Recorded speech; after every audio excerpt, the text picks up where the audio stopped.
Me and Cavi have spun for days and weeks, years, lure after lure after lure into the ocean and got nothing. But it's that failure that gives you experience. You start seeing this lure doesn't work, this one does. You have to use this leader knot, you need this much braid. How long is your rod? How many months of the year the fish even there? The drag pressure, water temperature, moon phase, how fit are you? Wind and wave direction. Are there any sharks around? What tide are you fishing? Where are you fishing from? The time of day. There's just so many things that go into this. But if you can put them all together, that's when you hook up. Yeah.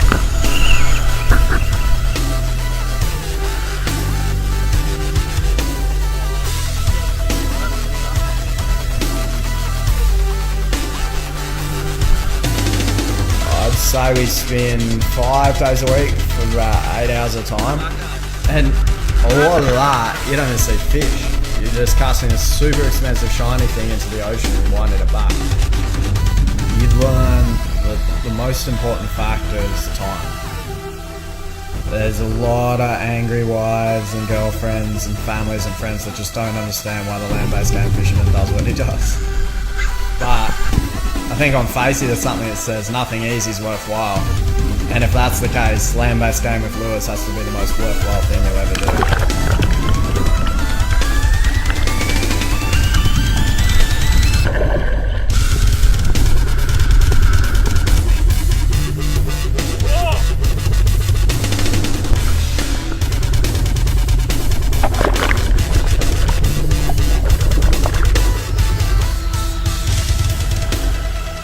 Sometimes you lose sight of the outside world.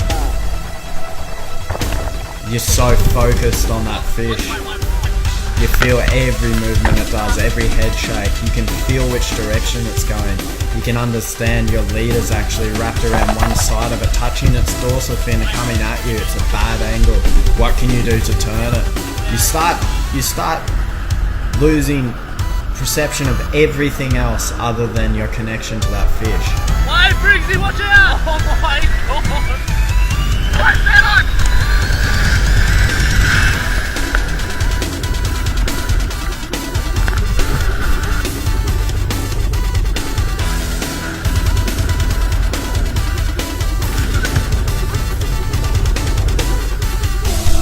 You can go so far into that state of awareness, or maybe unawareness, that you can lose sight of your safety altogether.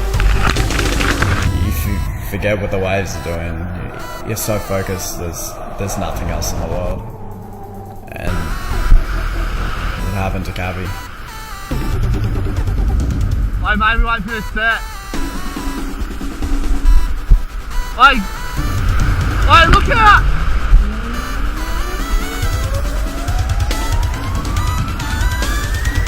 Oh, look out, this set's huge!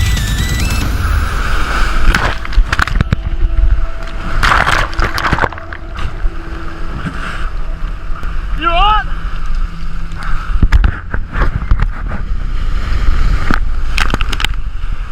Oi, come! You alright?